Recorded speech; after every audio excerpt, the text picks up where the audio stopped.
तो हाय सांग मैंने आशा कर भल रही तो आम आज ट्राए करवा कुरकुरे जवार पफ्स माने जरे तैयारी पफ्स।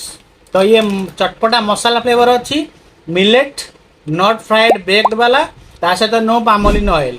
ओके तो देखा केमी कौन अच्छी तो एथे जदि मु कहबी देखा अच्छा ज अच्छी 27% कॉर्न मिल अच्छी 26% ता सहित rice mill 18% rice bran oil अच्छी तो मैदा ए यूज है।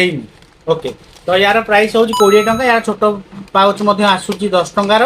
तो या आम ट्राए करवा जब वीडियो प्रथम थर अच्छे चैनल सब्सक्राइब करने एमती रिव्यू करवा वीडियो पाइबापी जदि आप आउ कि रिव्यू देखा कमेंट बॉक्स में कमेंट जन पारे सपोर्ट करूँ बहुत मात्रा खोलिया।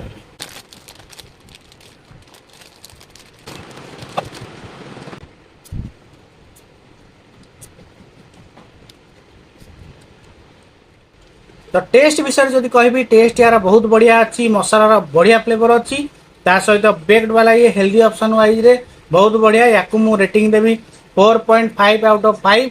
जदि आप ट्राए कले निश्चित भाव कमेंट करेंगे आपको केमी लगे हाँ सपोर्ट करने जमा भूलें। देखा आ गोटे रिव्यू वीडियो से पर्यटन भले रुहतु।